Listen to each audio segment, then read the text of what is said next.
አሉ የርቀት ትዳር ቢቀር ነው የሚሻላችሁ እስካሁን ድረስ ካልገባችሁበት አትግቡበት የርቀትን ትዳር ወላሂ በጣም ከባድ ነው አንድ ሌላኛው ደግሞ ከባዱ ነጥብ ደግሞ ልንገራችሁ አሁን የርቀት ትዳር ብላችሁ አብዛኞቻችሁ የምትነግሩኝ ሴት አረብ ሀገር ተቀምጣ ወንዱ ኢትዮጵያ ተቀምጦ ነው አብዛኞቻችሁ የምታነሱልኝ ነጥብ ይሄ ደግሞ የባሰ የከፋ ጉዳይ ነው ሹፍ ይሄ ደግሞ የባሰ የከፋ ጉዳይ ነው እንዴት በሉ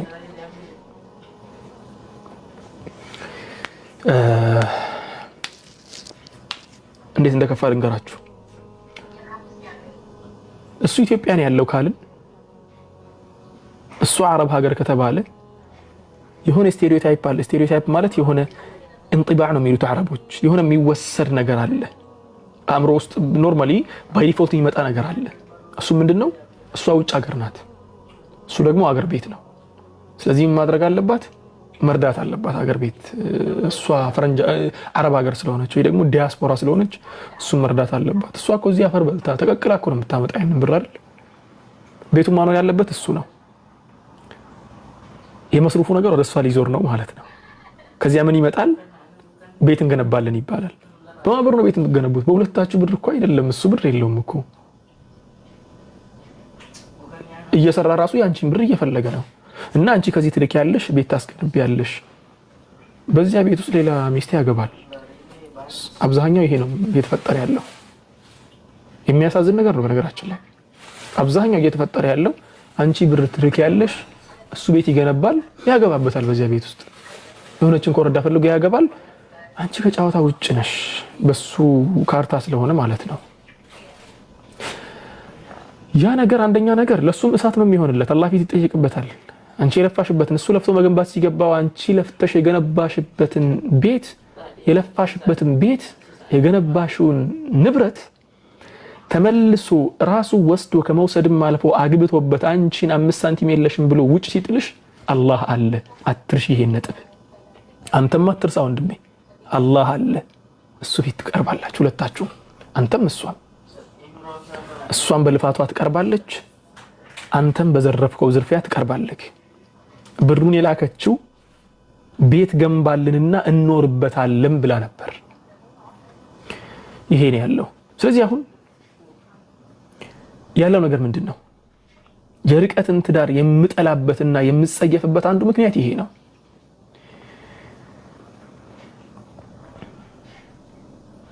የርቀት ትዳር ሲባል አሁን ለምሳሌ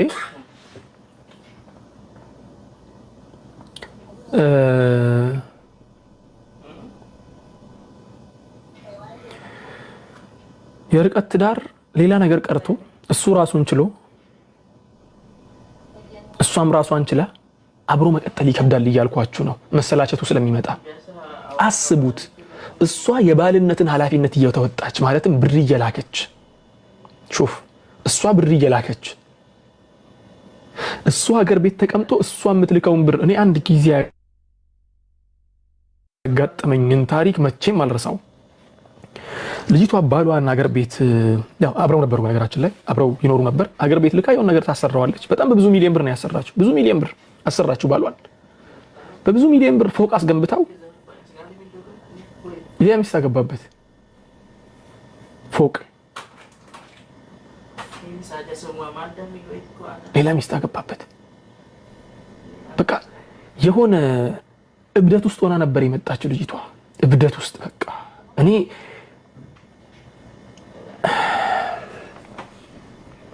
ይከብዳል والله ይከብዳል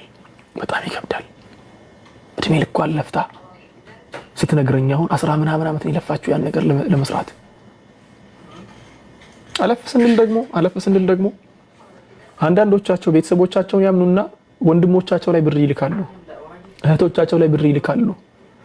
ሙጭጭ አድርገው ይጨርስና ብሯን ወለበይ ይላታል ነው ያላቀሽም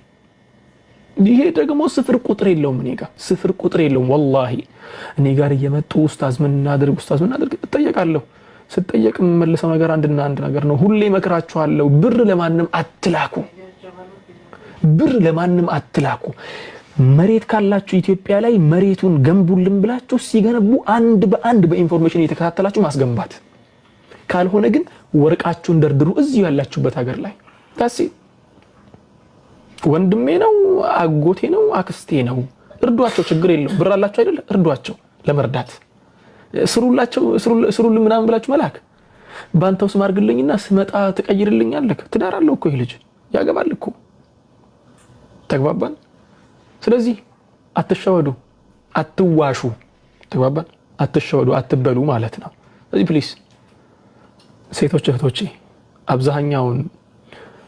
እየተቃጠላችሁ ያላችሁት እናንተ ስለሆናችሁ ተጠንቀቁ ይሄ ነጥብ ላይ ስለዚህ አሁን ትዳር የሚባለው ነገር በነገራችን ላይ እናንተ ያስተዋላችሁትን አንድ ነገር ልንገራችሁ እኔ አንድ የሰማሁትም ነገር ስላለ ነው የሆነ ሰው ስራ ሲከብደውና ብር ሲያጣ ለምን ከአረብ ሀገር አንዷን አታገባም ይባላል ታውቃላችሁ ይሄን ያ ማለት ልጁ አንቺ ጋር ሲመጣ ትዳርን ፈልጎ አንቺን አፍቅሮሽ ወዶሽ አይደለም ማለት ነው ሜቢ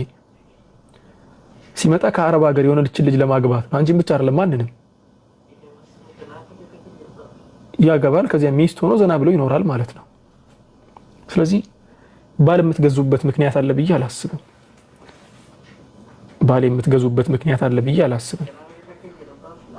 እናንተ ጋር ያለ ወንድ አለ አይደል አዎ አራት ሆናችሁ አግቡት ምን ችግር አለው እኔ በነገራችን ላይ አንድ የሚያሳስበኝ ነገር ልንገራችሁ የአላህ ሸሪዓ አፕላይ መደረግ ያለበት ሰዓት ላይ አፕላይ እናደርግም እያላችሁ እንትን የምትሉት ተግባባን አፕላይ መደረግ አለበት ሲባል አፕላይ እናደርግም ብላችሁ እንትን የምትሉት ወላሂ አላህ ምስክሬ ነው በጣም ያ ነገር ይጸጽታችኋል ምክንያቱም ያኮ ስለ አራት ስለምን የሚያወራው ሸሪዓ እኮ አንዱ የተፈቀደው እንዲህ ያለ ነገር ላይ ነው አሁን ለምሳሌ ያክል አረብ ሀገር ካላችሁ አረብ ሀገር ወንዱ በጣም ጥቂት ነው ለምሳሌ ያክል ማለት ነው አረብ ሀገር ወንድ በጣም ጥቂት ነው እስከማውቀው ድረስ እርግጠኛ ግን አይደለሁም አላሁ አለም እርግጠኛ አይደለሁም ወንድ ጥቂት ይመስለኛል አይደል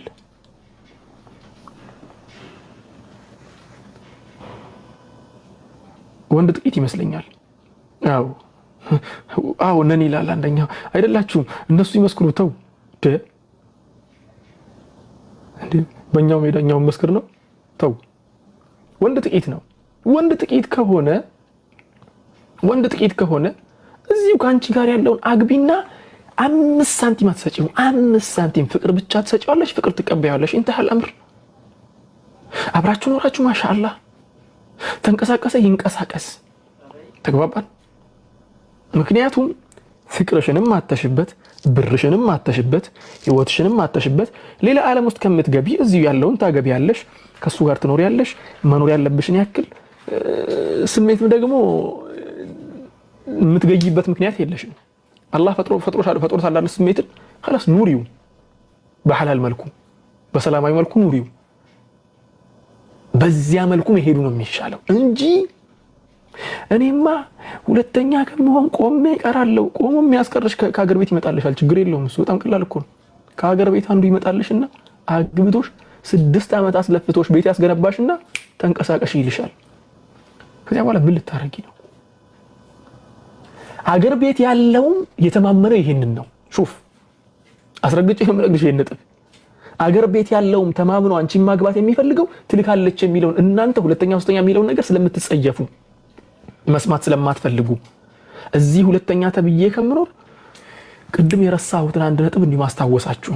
ለትዳር አጋራችሁን ስትመርጡ በሰው አይን አትምረጡ በራሳችሁ ምረጡ የሚል እንትን አለ ለትዳር ሰውን ስትመርጡ መቼም ቢሆን በእናንተ አይን ምረጡ ከሱ ጋር የሚኖረው የእናንተ አይንና የእናንተ ጆሮ የእናንተ አፍንጫ የእናንተ ፊት ነው የሌላ ሰው አይደለም ተግባባን አይደል ያ ነው ስለዚህ እናንተ ሀገር ቤት ያለውን ገና በተለይ አሁን በህገ ወጥ መንገድ እየኖረ ያለ ሰው እኔ እንዴት ሰው ደፍሮ በህገ ወጥ መንገድ እየኖረ ሀገር ቤት ሳይገባል ወላሂ አንዳንዴ ይገርመኛል ምክንያቱም በህገ ወጥ መንገድ እየኖረ ያለ ሰው ማለት ለሀገር ቤት መግባት አይችል ለጉዳዮችን ሀገር ቤት ሄዶ መጨረስ አይችል እንዴው ቢጋጩና ከሱ ጋር መፋታት ብትፈልግ 500,000 ብር ካልከፈልሽ አልፈታሽም ይላታል ምን ሊፈጠር ነው እዚያኔ አስባችሁታል ስታስቡት ሰፋ አርጎ ማሰቡ ነው የሚሻለው ተግባባን አይደል ለእናንተም ጥቅም ሲባል የሚሻላችሁ ምንድነው ከሀገር ቤት አንዴ ካገባችሁ አግብታችኋል፣ ቀጥሉ ህይወታችሁን። ያንንም ህይወታችሁን ግን ባላንስ እያደረጋችሁ ይሄዱ። በብር የምትገዙት ባል መሆን የለበትም አበደን። ያላገባችሁ ግን ከሀገር ቤት አታግቡ። ይሄ መልእክቴ ነው። ዳስ ይሄው ነው ያለው። ጀዛኩሙላሁ ኸይረን።